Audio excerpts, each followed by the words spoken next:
Hi there, hardworking peeps! Welcome back to my YouTube channel. This is Russell and you're here again at RJ's Vlog. If hindi ka pa nakasubscribe and if you are new to this channel, please consider subscribing by hitting the subscribe button below. You can also hit the notification bell for you to be updated once we upload new videos.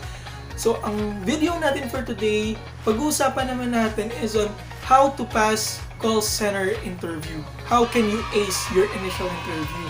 For those who are aspiring applicants for call center or BPO industry, you can consider watching this video. I will help by providing you tips and tricks on how you can ace your initial interview. If you want to see today's video, please stay tuned to our channel. Comment out.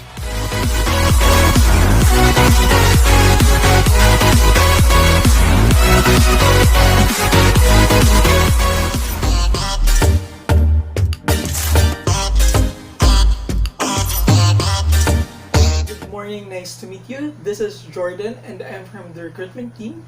I'll be the one handling your initial interview for today. So are you ready, Russell? Yes sir, I'm ready. Cool. Can you tell me something about yourself? Yes, my name is Russel John Remolador and I'm from San Jose del Monte, Bulacan, and I graduated from the university in our place, and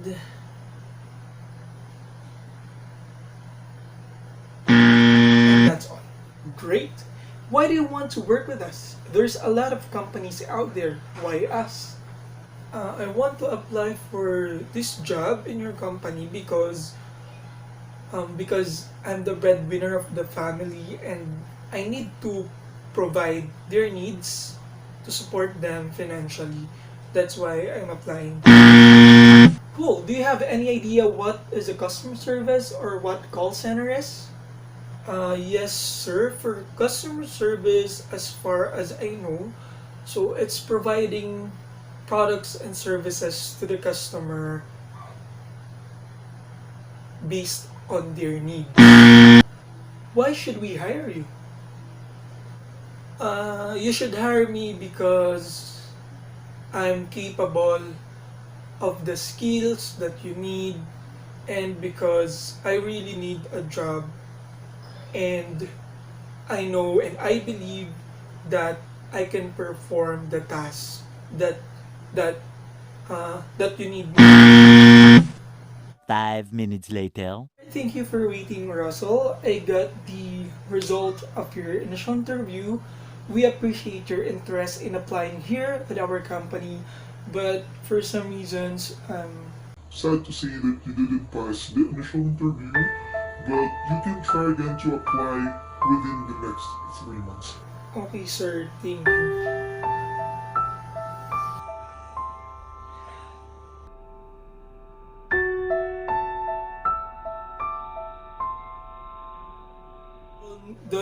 If you're one of those people who are struggling with this kind of interview questions and is failing initial interviews for different companies, let's talk about tips and tricks on how you can overcome that in order for you to pass the interview. So to start with, before we proceed with the interview, we need to make sure that we look presentable. Of course, we need to make sure that we wear casual or formal attire. We also need to make sure that we sit up straight when we're being interviewed. And we need to make sure that we don't show them that we're nervous or we don't show them that we're afraid of the questions na ibabato nila sa atin. We need to look confident in front of them. Na, sige, itanong mo yan, kaya kong sagutin yan. Anything you will ask me, I can answer that. So you need to look confident, sit up straight, and wear your smile. So that will also help. One important thing that I can advise is to not overthink. Kasi guys, overthinking, that might cause yung pagkakaba nyo. Kunyari, hindi pa kayo natatawag, tapos nag-overthink na kayo. Then once your name has been called, kakabahan na kayo. And if kabahan kayo, of course, may instance or may chance na ma-mental block kayo or mawala yung mga thoughts na kinolect nyo in order to prepare for your initial interview. So, those are the tips before going to an interview. Make sure you get yourself presentable, have enough sleep, and practice yourself as well. You can do that in front of a mirror so you can see what you look like sa harap ng salamin. Hindi, joke lang. Para makita nyo yung itsura nyo on how you're delivering your answers to those specific questions. So, start na tayo guys, yung mga possible answers sa question. Of course, this video is for beginners or even for retakers ng initial interview sa mga BPO. So, yung first usual question na i-ask nila sa inyo is about your personal information. So, they will be asking you about like, tell me something about yourself. So, how do we answer that question ba? First, of course, you state your name, your personal information, name, and where do you live, so you can do that. Then after that, you can tell them your family background, your educational background, and your work experiences. You can add your hobbies and interests and all. So it depends on you guys because more or less, these are just pieces of information from you. Another possible question that they will be asking is, why do you want to work with us? Guys, sobrang usual na nung sasabihin nyo na, I want to apply to your company because I need a job, I need money to provide to my family. That's very usual na, and that's very given. Kaya ka nga nag-a-apply para magkapera ka, para magkatrabaho ka. You need to make sure that you answer the question intelligently. Before you apply for a specific job, before you proceed to your initial interview, make sure that you do your research. It's your responsibility to research what is the company that you're applying for. Kasi nag-a-apply ka sa company, tas di mo naman pala alam kung ano yung ina-applyan mo. So, it's better if you have the right knowledge before you proceed to your application process. So, research, konting Google lang, konting search lang from your web browsers, napakadali lang nun guys. You can answer that question like, during my research, I was able to find out that your company really values its employees by providing their learning schemes and trainings. And as part of that, someone who want to learn and who are new to this kind of job, I would really love to learn more and to uphold my skills. And I've also researched that your company offers a competitive package, so that will really help me a lot. Ganun guys. So, yung magiging answer nyo is make sure it's simple, concise, and condensed. So, wag nyo masyadong habaan, or much better yung maikse pero nandun yung thought nyo, nandun lahat yung gusto nyong iparating sa interviewer. And another thing is, you can also do this if you really know someone from the company, or if you are referred by someone, you can state that, well, based from what I've heard from my friend who's currently working here, your company is really good when it comes to providing its employees' needs, and you really provide a fun and learning working environment. And you also have different activities that also exercise your employees' different aspects of life, and I would love to be part of that group. Something like that. So you can do that. At least now you have an idea on how to answer that question. The next possible question that the recruiter might be asking you is, do you have any idea what is a customer service or what is a call center? The best way to attack this question is something like, for me, customer service or call center is the front line of all companies. Clients from different countries outsource their business and hires different people in order to handle their business for customer service.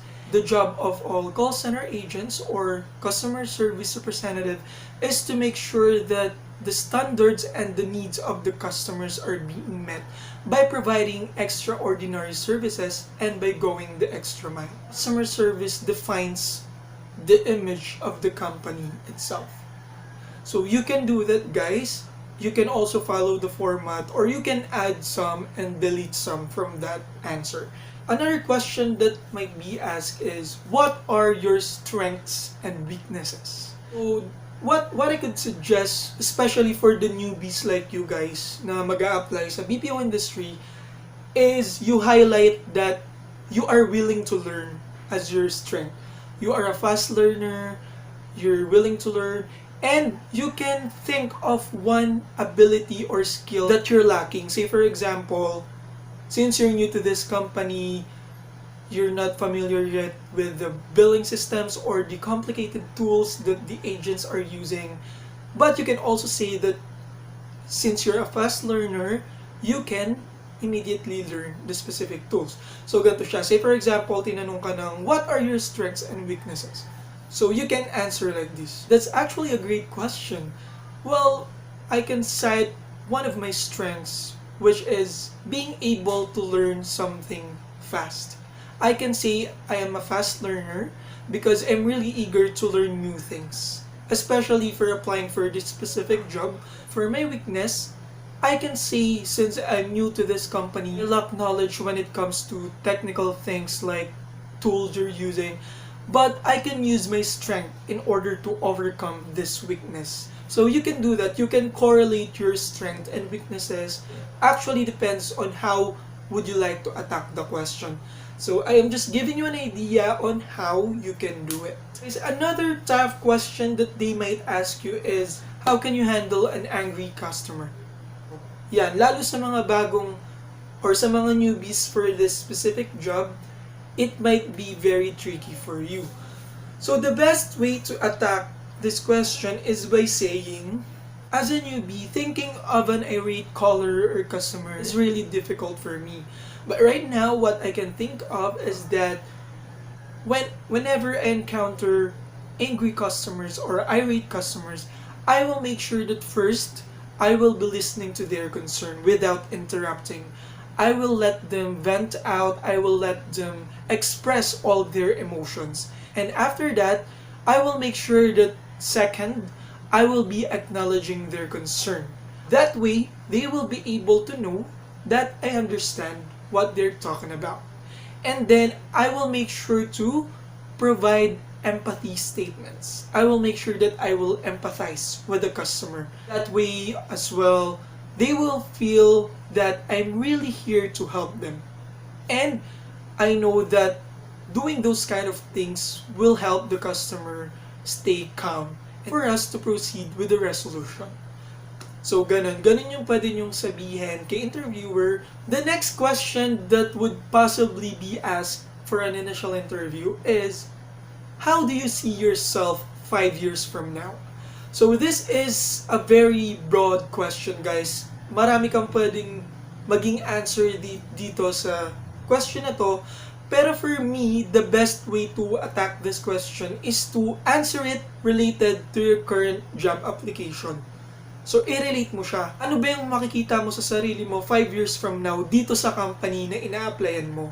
What I can suggest is you can say, I can see myself 5 years from now still working in this company, and I can also see myself promoted during that time, either be a team lead, a trainer, or different lead roles. So you can do that. And the very tricky question, the last possible question that I can think of that they can ask you is, why should we hire you? So bakit ka ba nila i-hire? Ano yung mga reasons on why they should hire you? So kung isipin nyo guys, very tricky yung question na yan. For newbies like you guys, what I can recommend is you can highlight something like this. So, you should hire me because I know I'm capable enough in performing the tasks that will be assigned for me. You should also hire me because I'm 100% dedicated right now in being part of the company's growth and success. Just because I don't have any work experiences from the past doesn't mean that I'm really not capable of doing things. I have my skills that I have acquired from my previous experiences, even not from work, that I can use in order to perform well in this company. You should hire me because I know I'm capable enough in performing well by not just doing what I'm being asked, but by doing more than what I am being asked for. So you can use that, you can highlight na just because I don't have any experiences doesn't mean that I'm not capable in doing this thing, something like that. So guys, yun lang naman yung possible questions na naiisip ko when it comes to initial interview for applying for call center job positions. You can also use this guys for other job applications if applicable. So make sure the most important thing, even though you have the right answers or the best answers for these questions, if you will not be confident enough, there's still a possibility na ma-fail mo yung interview. Kaya make sure na when you're answering the questions, you're confident, sit up straight, smile, and make sure that you don't stutter. Yun din guys, that tuloy-tuloy lang yung sagot nyo. And compose yourself. Don't be too nervous. Make yourself confident. Okay? Yun lang guys yung mga tips and tricks na mapoprovide ko for today on how you can ace your initial interview for call center job application. I hope guys na somehow makatulong tong video na to. For now, you can stay at home because of the COVID-19 pandemic that we're experiencing right now. And you can also use the time to practice yourself para prepare ka na once ready ng lahat. You're well prepared to pass and to ace your initial interview. Thank you guys for watching this video, and for those newbies here sa ating channel, please do consider again subscribing to our channel by hitting the subscribe button. Please click on the bell icon as well for you to be updated for our new videos. Thank you guys, bye!